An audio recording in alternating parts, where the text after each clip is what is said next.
Sandy Eller here for VIN News at the home of Republican gubernatorial candidate and Westchester County Executive Rob Astorino. When another Republican, George Pataki, an elected official from Westchester, staged a come-from-behind victory and beat out another Cuomo, three-time Governor Mario Cuomo. How much value do you place in poll numbers, and do you think history can repeat itself? I actually don't put a lot of value in poll numbers because we're not voting tomorrow. And I myself have been down in the polls by a lot. In 2009, when I was running for Westchester County Executive, we were down 30 points in the summer of '09. And the last poll that was taken had us down, I think, 11 or 12 points, something like that, a couple days before the election. And we won by 13 points. So I think it's really important that in the summertime, what we're doing is spending a lot of time going around the state, planting the seeds, meeting people, talking about the issues, and the incumbent's always going to get the benefit of the doubt in the polls because he or she is the incumbent. But people start focusing on issues post-Labor Day, where we're at now, and between our education plan, between the ethics plan, between our taxes and jobs plan, that's what's going to get people paying attention because things are not going well in New York. So the polls don't matter because underneath and on the ground is a very different story than what's in the polls. And people are just not satisfied with the direction of this state. Too many people are moving out. Too many people are considering leaving. Too many people have already left. And it's because we've got, in all the important categories, we're losing as a state. The highest taxes in America, worst economic outlook. We've got the worst business climate. For small business owners, it's the worst state to do business in because of the over-regulations. The AARP says it's the worst state to retire in. We know it's the most corrupt state, and we've got a governor now who is under federal investigation by the U.S. Attorney for his role in the Moreland scandal. So, things can be much better in this state. And when George Pataki won, and he and I have talked about this many times, he said, don't listen to the polls. In fact, if you do, you're going to get depressed. Don't worry about the polls. Keep going forward and put together your plan. And ultimately, people are going to decide on the merits. And Pataki was down 30-something points, and everyone said, who's this guy? He can't beat a Cuomo, et cetera, et cetera. And Pataki was down, I think it was like 15 or 16 points on the weekend before the election. And he won by 5 points or whatever it was. So the polls don't matter. And, between now and Election Day, people are going to see the stark difference between what we have done in Westchester as county executive in actually cutting county taxes, cutting expenditures, and yet fortifying the services that are absolutely needed. And that has resulted, at least in Westchester, in me being reelected by 13 points. So we got a lot of support from Democrats, liberals, conservatives, independents, everyone who wanted to have a better life for themselves and their kids and be able to stay in Westchester. That's what we ran on. So I expect the same result in November. It will be a very big upset. And Andrew Cuomo has spent a heck of a lot of money. I think it's over $12 million so far on a purely negative campaign. Vicious attacks against me, false. I'll say it, he's lied. And yet, you'd think that the governor would be proud of his own record. I don't think he is, because we're dead last in this country in the categories that matter, and he can't get away from that. A story in yesterday's New York Post suggested that Governor Cuomo might be eyeing Tim Wu, the only Democrat who got an endorsement from the New York Times in the primary, as his running mate. Do you think that possible change is a suggestion that the governor is starting to get nervous about the outcome of the November election? Oh, look, he's very nervous because he has spent over $12 million in negative advertising so far. If you're high in the polls, if you're very confident, you tout your record. But he has refused to debate. He won't talk in public. And maybe that's because his criminal defense attorneys are telling him not to speak because he's under federal investigation. But if he were proud of his lieutenant governor running mate, as I am of mine, he'd be barnstorming the state together. She hasn't been heard from. He hasn't been heard from. Chris Moss, my running mate, who's the sheriff of Chemung County and also the president of the New York State Sheriff's Association, we're all over the state, sometimes together, but also crisscrossing the state to tout our plan, and I'm proud of him. Newly expanded universal pre-K programs are kicking off this week, with the state spending $340 million annually to educate over 50,000 children, more than double the amount enrolled in full-day pre-K last year. While Mayor de Blasio had been hoping to run a UPK program, funding it with taxpayer dollars, taxing the wealthy, Governor Cuomo totally destroyed that plan and instead has the state funding it. What are your thoughts on the universal pre-K program and how it is currently being funded? It's being underfunded. And I think Governor Cuomo rushed into this just purely political because Mayor de Blasio wanted to do something. Governor Cuomo never was in favor of universal pre-K and never touted it. He saw an opening for a political reason.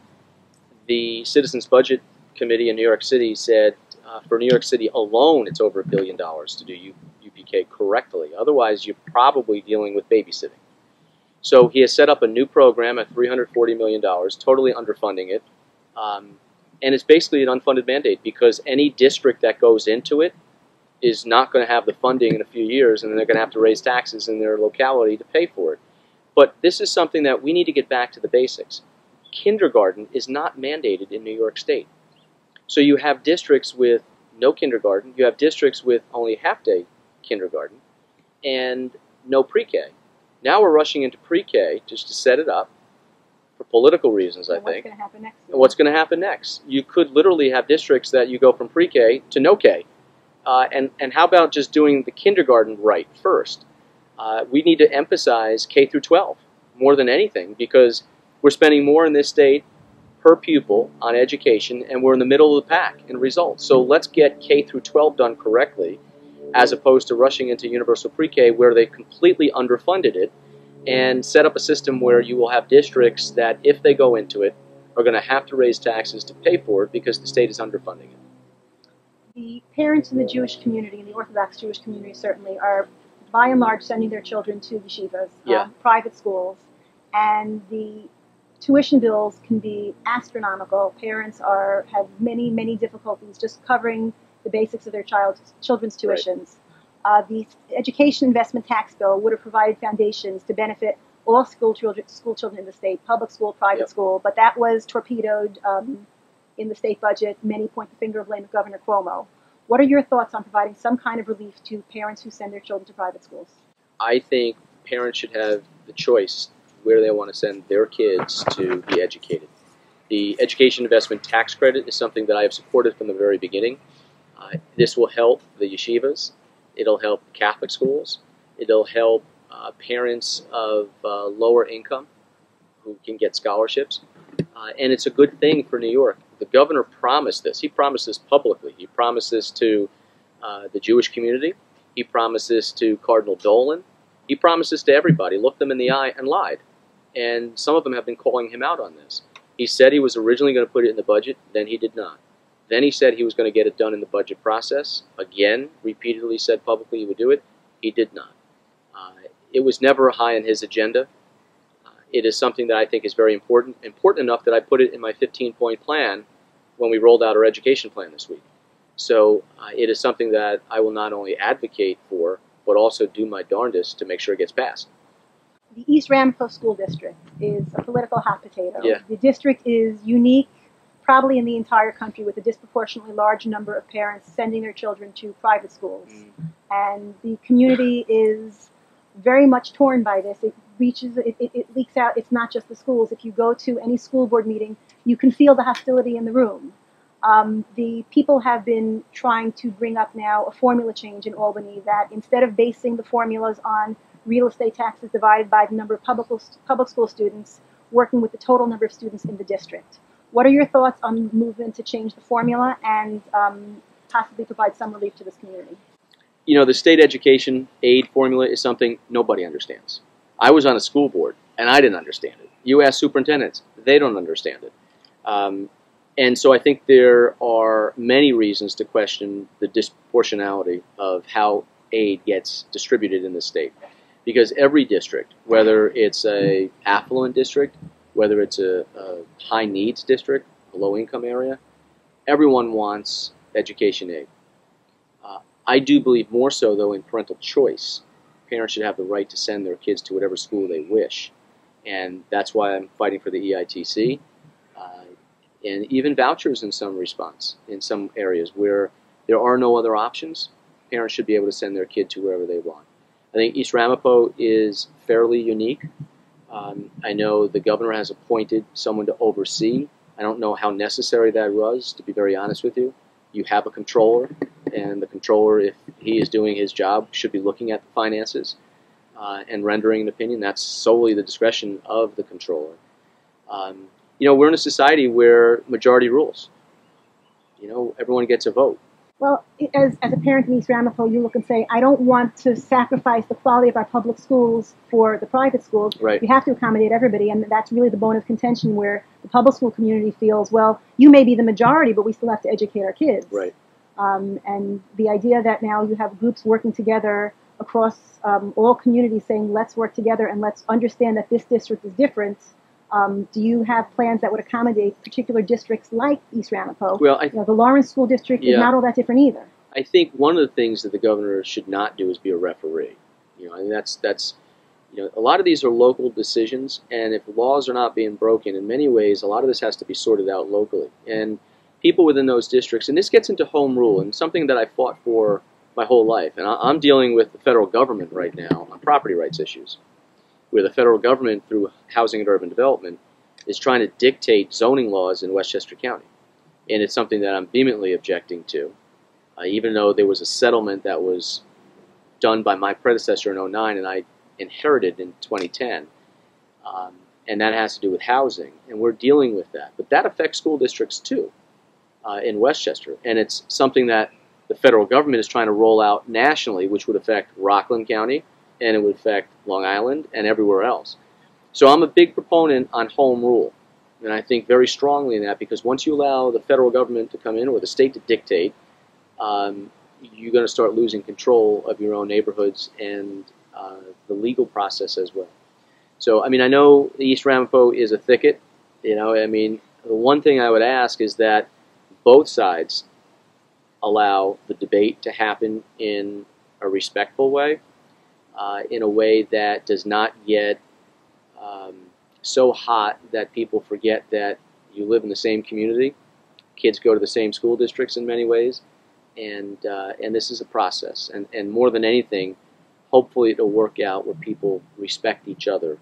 And I think that's when you can have an honest debate on these issues. The recent reforms by Mayor de Blasio for special needs children were hailed as groundbreaking, bringing relief to so many parents who less paperwork, faster reimbursements, not having to recertify every year. Right. That's a wonderful thing. Originally had been discussed on a state level. Mayor de Blasio came in. The bulk of the children who were being affected by this lived in New York City, but that's the bulk of the children. There are many others who don't. You have children in Westchester, Rockland, Nassau, what am I missing? Orange County. Yeah. How do you have any plans that would accommodate the needs of private school parents who feel their special needs children are not being accommodated by the public school system? I think the annual process is one that should probably be elongated a little bit, you know, to a 2 or 3 year process where the parents don't have to deal with the recertification every single year, which is timely, it's costly, and it gives more stability to the parents. And probably more stability to the education system, where you can budget over a longer period of time knowing the needs for special ed students are going to be there, as opposed to every year going through this process, which becomes a bureaucratic nightmare and very expensive. So I think in one respect what Mayor de Blasio did was right, to ask for this to be longer and win, and it's something I think statewide we should be looking at. You visited Israel for the first time in August 2012. I understand you met with residents in Sderot who were living under rocket fire, and here we are in 2014, and people are living with rocket fire again. What are your thoughts on Israel's right to defend itself against the barrage of rockets from Hamas? You know, I think people don't understand how geographically small Israel is and how surrounded they are by hostility. Whether you go to the Golan Heights in the north and you're looking at Syria or Lebanon, or whether you're near the Gaza Strip, where we were. I mean, we traveled all over. We were in the Golan Heights. We were on the border, literally a half a mile on a hill overlooking Gaza. And we walked through the village in Sderot, met with the police department, saw all of the spent rockets. Not all of them, just a cache that they had been collecting, but on average, I think they said every third day, there are rockets being launched from different parts of Gaza into Sderot. And I remember seeing the bomb blasts on the elementary school building and seeing the bomb shelters and realizing that you've got 10 to 15 seconds when the alarms go off to find shelter. And I still remember a family in Sderot that I just got to talk to as we were just walking on our way to where we were going to go on that hill to look. And the kids were about my kids' ages. And I remember talking to them and talking to the parents and just realizing that every day they live, just like most Israelis, under not a paralyzing fear that there are going to be bombs and attacks on them, but with an understanding that this could happen, but that life has to go on. Because the country would come to a standstill if all they did was prepare for a potential war or an aggressive act. They would never be the strong democracy that they are. They would never be the technological country that they are. And I find it amazing how Israel can advance and be such a democratic nation among such hostility. Of course Israel has a right to defend itself. I mean, if New Jersey were lobbing bombs at New York every day, what do you think New Yorkers would say? Or if Canada were lobbing bombs into northern New York, where I just was the other day, you know, in St. Lawrence County or Clinton County, what do you think New Yorkers would be saying? I mean, you have to understand that you've got now with ISIS and other Hamas and other groups that are on the record saying Israel should be wiped off the map. We as a nation here in America should be the staunchest allies to Israel. And quite frankly, you know, I don't like the equivocation out of Washington. There should be, you know, there's no moral quality on any of this, you know. Lobbing a bomb from a hospital in Gaza where they know that Israel is not going to lob a bomb back without warning so innocent victims could be moved. And yet we have people in Washington, some of our elected leaders, including the president, who waffles on this issue. I mean, we should be standing very firmly with Israel. And I remember very well walking into Muslim communities in Israel where there was a Muslim community center where Israelis and Muslims lived their lives perfectly together, where we walked through, you know, Old Jerusalem, where it was bustling, where you know, we spent time with Israeli officials, including the Deputy Defense Minister, where we went to an Israeli Air Force base and talked to them, not about what they do to prepare, but the humanitarian issues.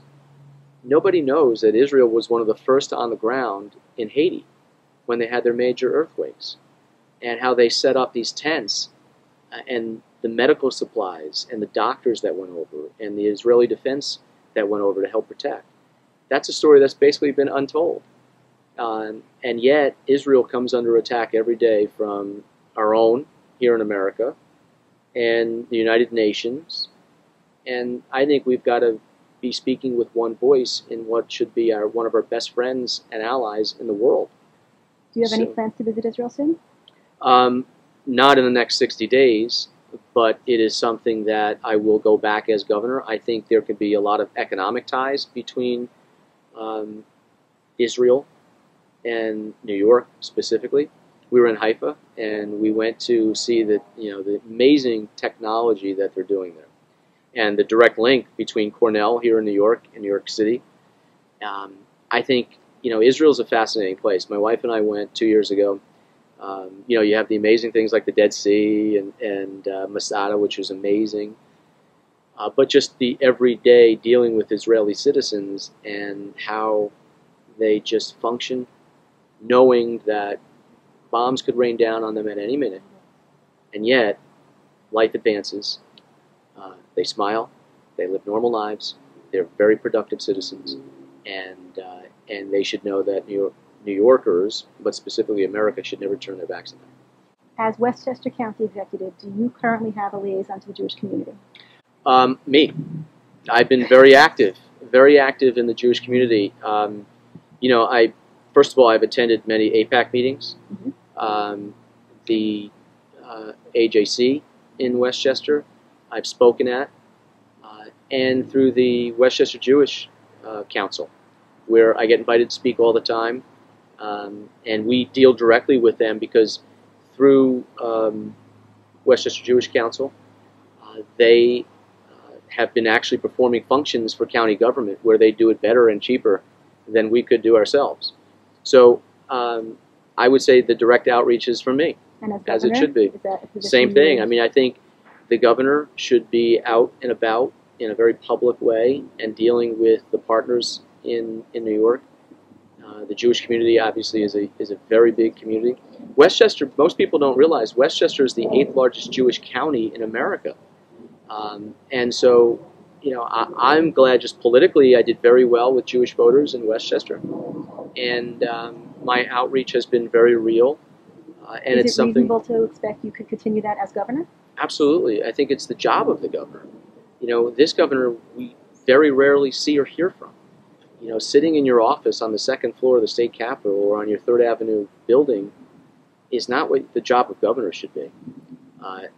The job of governor, just like county executive, is to be the voice of the county, the voice of the state, the biggest cheerleader, the person who goes out and about in the community, understands what the problems are, and offers solutions to fix them. And that's something I've done as county executive. The last thing I want to do is sit in my office. That's not how you learn. That's not how you meet people. And what I will do, and what I've said I would do, you know, I give Chuck Schumer a lot of credit.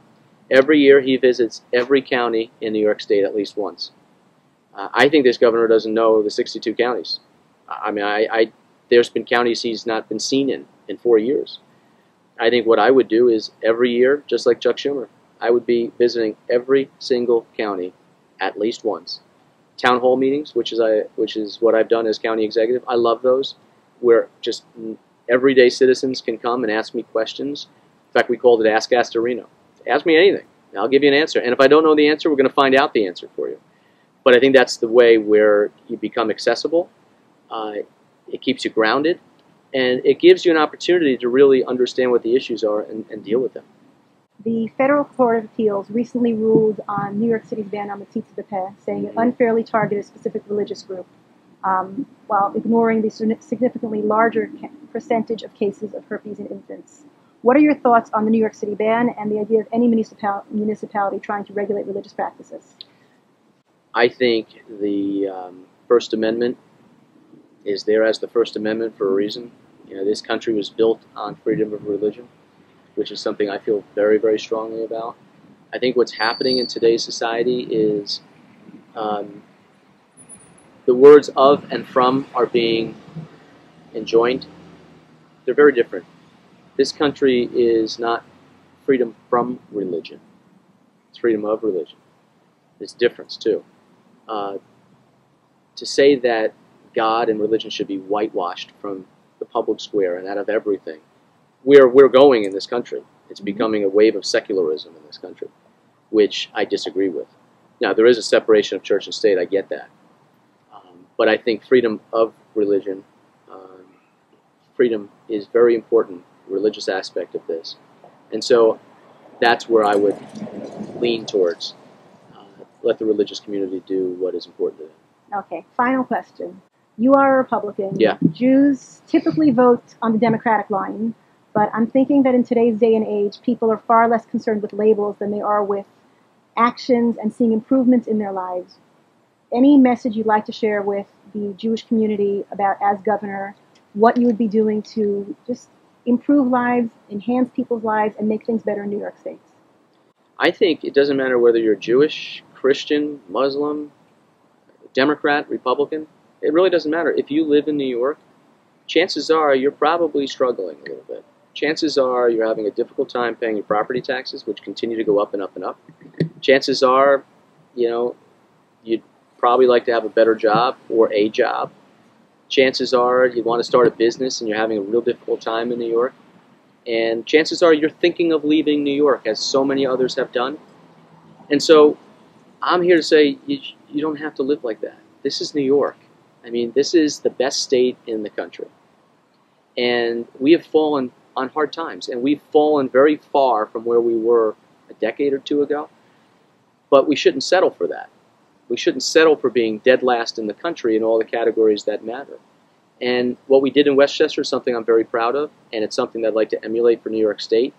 So whether you're Jewish or Christian or whatever, we're all sort of in this together. And I think that we have better times ahead of us if we make the right decisions, or we can take the easy path, which is what this governor is doing, nibbling around the edges, not confronting the real issues. And as such, we're going to have yet another generation of people who are going to move out of this state because they can't afford it here anymore. And if we make some bold choices and some bold decisions today, like they should have done 25 years ago when they knew the problems existed, then we can look back and say, you know, the kids that we're raising today, they're going to have a better life than we had, and that's what should be. But too many people today think, for the first time in America's history, that their kids are not going to have a better life than they do. That's something we got to correct. So it doesn't matter where you live in this state. I'm going to represent everybody, whether you vote for me or not, and I'm going to do what I think is right for this state and the people that live in it. Wonderful. Thank you very much. We wish you the best of luck in November. Thank you very, very much. Thanks.